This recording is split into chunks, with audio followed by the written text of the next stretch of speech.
శకునానికి సెంటిమెంట్కి మధ్య తేడా ఏంటో తెలుసుకోవాలనుకుంటున్నారా? అయితే మా వీడియో తప్పనిసరిగా చూడండి. మనిషి నమ్మకం మీద ఆధారపడి ఉండే అంశాలు ఈ శకునం మరియు సెంటిమెంట్ రెండింటికి కొంచెం తేడా ఉంది.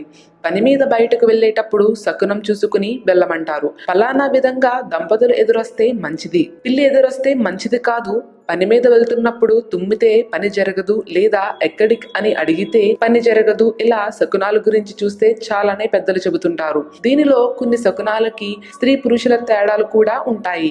అబ్బాయిలకి కుడికన్ను లేదా భుజం అదిరితే కన్యాలాభం అంటారు. అదే విధంగా ఆడవాళ్ళకి కుడికన్ను అదిరితే మంచిది కాదు అంటుంటారు.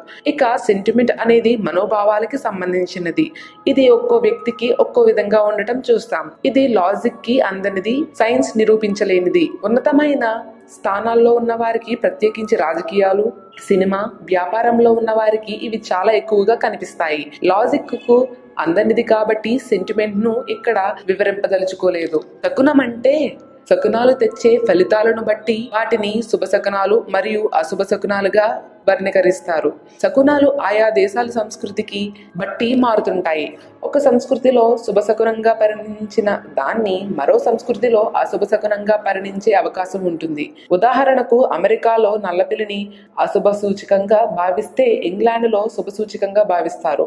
భారతీయ సంస్కృతిలో సాధారణంగా నల్లపిల్లిని, ఎండుకట్టెలు, ఒంటి బ్రాహ్మణుని, విధవరాలిని, తుమ్మును అశుభ సూచకాలుగా భావిస్తారు. తైదువులను, జంట బ్రాహ్మణులను, ఆవును, పచ్చగడ్డిని శుభ సూచకాలుగా భావిస్తారు. శకున శాస్త్రం అనే గ్రంథం వర్గముని ప్రణీతం. పక్షుల చేసే శబ్దము బట్టి, మనుషుల మాటలను బట్టి శుభశుభములను నిర్ణయించే విధానాలు ఇందులో తెలుపబడ్డాయి. పెద్ద బాలి శిక్ష ప్రకారం మండుచున్న నిప్పు, కన్య, గుర్రము, అక్షతులు, గంధము, పువ్వులు, ఛత్రము, పల్లకి, ఏనుగు, తేనె, నెయ్యి, పెరుగు, చేప, మాంసము, మద్యము, శంఖానాదం, మంగళ వాయిద్యములు, ఏడుపులేని శవము, అద్దములు మొదలైనవి ఎదురైన మంచి శకనములు. ఒంటి బ్రాహ్మణుడు, పిచ్చివాడు, చెవిటి, కుంటి, జడదారి, మాలికలు, ఎముకలు, చర్మం, నూనె పత్తి కట్టెలు, ఉప్పు, బెల్లం, మజ్జిగ, పాము, కసు,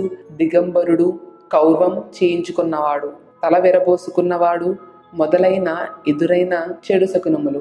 ఈ వీడియో మీకు నచ్చినట్టయితే లైక్ చేయండి, షేర్ చేయండి. మరిన్ని వీడియోస్ కోసం మా ఛానల్ని సబ్స్క్రైబ్ చేయండి.